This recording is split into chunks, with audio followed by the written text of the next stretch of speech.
आज आपण जिल्हा परिषद प्राथमिक शाळा हिंगणगाव बुद्रुक तालुका कडेगाव जिल्हा सांगली या शाळेला भेट देणार आहोत। महाराष्ट्रासहित सर्व देशामधलं एक मॉडेल स्कूल म्हणून उदयास येत असलेलं अतिशय सुंदर असणारं हे शैक्षणिक केंद्र आज खऱ्या अर्थानं अनेक शाळांसाठी मार्गदर्शक आणि मूर्तिमंत उदाहरण ठरत आहे। शाळा कशी असावी याचं एक उत्तम उदाहरण म्हणजे ही शाळा आहे। कडेगाव तालुक्यातील सांगली जिल्ह्यातील अतिशय सुंदर असणारी शाळा आज महाराष्ट्रभर प्रसिद्ध होत आहे। तिथे तिच्या उपक्रमामुळे आणि इथल्या परिसरामुळे, इथल्या विद्यार्थ्यांच्या गुणवत्तेमुळे, शिक्षक, पालक, ग्रामस्थ यांचं जर सहकार्य असेल तर शाळा कशा पद्धतीनं सुधारू शकते, नावारूपाला येऊ शकते याचं उत्तम उदाहरण म्हणजे ही शाळा। आज आपण सांगली जिल्ह्यातल्या कडेगाव तालुक्यातील हिंगणगाव बुद्रुक या गावामध्ये आज आलेलो आहोत। ग्रामस्थ, शिक्षक यांच्या सहकार्याने आणि प्रशासनाच्या सहकार्याने आपण किती शाळेची प्रगती करू शकतो हे दाखवून दिलेलं आहे जिल्हा परिषद शाळा हिंगणगाव बुद्रुक या शाळेनं। त्याचीच माहिती आपण या लघुपटात घेणार आहोत। चला बघूया। गेटमधून आम्ही आज जात होतो तशी ही शाळा अतिशय सुंदर अशी दिसत होती। सुरुवातीला तिथं काढलेल्या वारली पेंटिंग फार सुंदर होत्या। अनेक माजी विद्यार्थ्यांचे मेळावे घेऊन पालकांच्या सहकार्यानं ही शाळा आता चांगली होत आहे आणि महाराष्ट्रासहित अनेक देशातील मान्यवर या संस्थेला, या शाळेला भेट देत आहेत। शाळेच्या परिसरामध्ये अनेक झाडं आहेत, जी झाडं आज सावली देत आहे। शाळेचा प्रशासन विभाग ही अतिशय सुंदर आहे। आपलं रेकॉर्ड अतिशय सुंदर पद्धतीनं त्यांनी ठेवल्यामुळं अतिशय पारदर्शकता आपल्या कारभारामध्ये त्यांच्यामुळं आलेली आहे। आम्ही ज्यावेळी ऑफिसमध्ये गेलो त्या वेगवेगळ्या पदाधिकाऱ्यांची नावं, फोटो अतिशय व्यवस्थितपणे लावलेले आम्हाला दिसले। शाळेचे विविध उपक्रम, शाळेला मिळालेली बक्षिसं या ठिकाणी व्यवस्थितपणे मांडून पालकांना कशी ती प्रेरणादायी ठरतील याचा प्रयत्न इथले मुख्याध्यापक, शिक्षक आणि इथली शाळा व्यवस्थापन समितीनं भरपूर प्रमाणात केलेला दिसतोय। पालक, शिक्षक यांच्यात जर संवाद असेल तर शाळा नक्कीच आपली सुधारते। शाळेच्या भोवताली अनेक प्रकारची झाडे आहेत।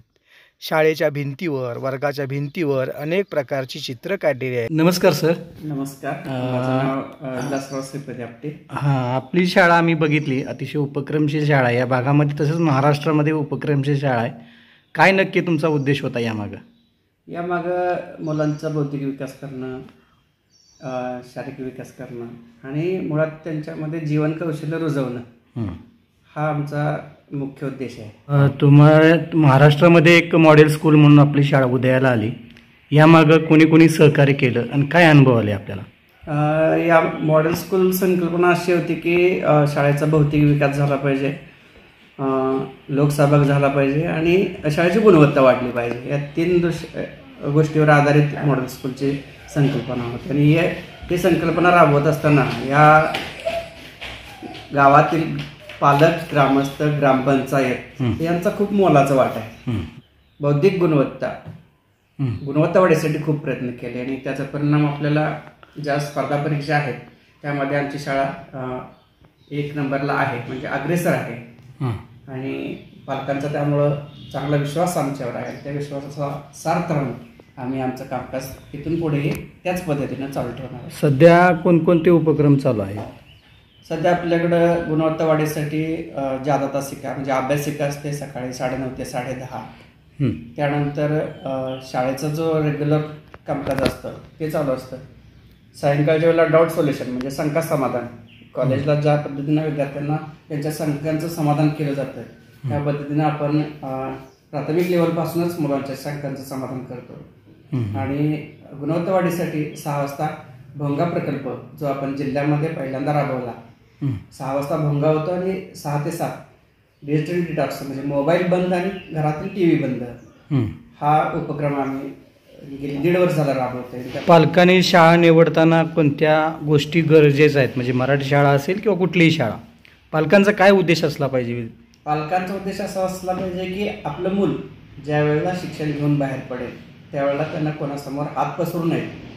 नोकरी करणाऱ्यापेक्षा नोकरी देणाऱ्याचे हात बनले पाहिजे, त्यांच्याकडून इतरांना नोकरी मिळाली पाहिजे, अशा पद्धतीचं शिक्षण आपण शाळेमध्ये देतोय। शाळेच्या प्रवेशद्वारावर एक भिंत आहे जिथं विद्यार्थ्यांची ध्येय लिहून ठेवलेली आहे, जेणेकरून विद्यार्थ्यांपुढं ते चित्र कायम उभे राहील. त्याच पद्धतीनं साफसफाईमध्ये सुद्धा शाळा सुंदर आहे. त्यांनी गांडूळ खत प्रकल्प या ठिकाणी राबवून शेतीविषयी लोकांच्या मनामध्ये आवड निर्माण व्हावी, विद्यार्थ्यांनाही शेतीची आवड निर्माण व्हावी हा प्रयत्न आहे. विद्यार्थ्यांना सूचना पेटी आहे, तक्रार पेटी आहे. तसेच इथलं ग्रंथालय मात्र फार सुंदर आहे. ग्रंथ विद्यार्थ्यांनी जर वाचले तर ही सुजाण नागरिकते घडतील, त्यांची व्यक्तिमत्व सुधारतील असा प्रयत्न इथल्या शाळेनं केलेला आहे. बघा, आपल्याला दिसतोय तो अनेक प्रकारचे साहित्यसुद्धा, विज्ञानाचं साहित्यसुद्धा या ठिकाणी लावण्यात आलेलं आहे. एका बाजूला ग्रंथालय आहे, एका बाजूला सायन्सची लॅब आहे. त्यामुळे विद्यार्थी ज्ञानाबरोबर विज्ञानही शिकू शकतील, पुस्तकं वाचू शकतील. अतिशय आनंदाच्या वातावरणामध्ये ते दिवसभर या ठिकाणी रमतील असा प्रयत्न या शाळेनं केलेला आहे. त्याचबरोबर या शाळेनं आता विज्ञानाची कास धरावी म्हणून एक प्रयोगशाळा निर्मितीचं स्वप्न बाळगलेलं आहे. तेच तुम्ही साहित्य बघता. इथले जे टेबल आहे ते अनेक प्रकारे उपयोगी ठरलेले आहेत. अशी ही शाळा फार सुंदर आहे. शाळेचा भोवतालचा भागसुद्धा सुंदर आहे. त्या ठिकाणी भव्य दिव्य असं स्टेज आहे. पालकांच्या सहकार्यानं या ठिकाणी अनेक सोयीसुविधा विद्यार्थ्यांमध्ये साठी तयार करण्यामध्ये ही शाळेला यश आलेलं आहे. या ठिकाणी एक कॅम्प्युटर लॅबसुद्धा आहे. ह्या लॅबमध्ये डिजिटल असं साहित्य ठेवण्यात आलेलं आहे. विद्यार्थ्यांना आधुनिक ज्ञान मिळावं, विद्यार्थ्यांना त्याच्याविषयी आवड निर्माण व्हावी. रोबोटिक्ससुद्धा साहित्य या ठिकाणी ठेवण्यात आलेलं आहे. त्याची किंमत लाखाच्या वर आहे.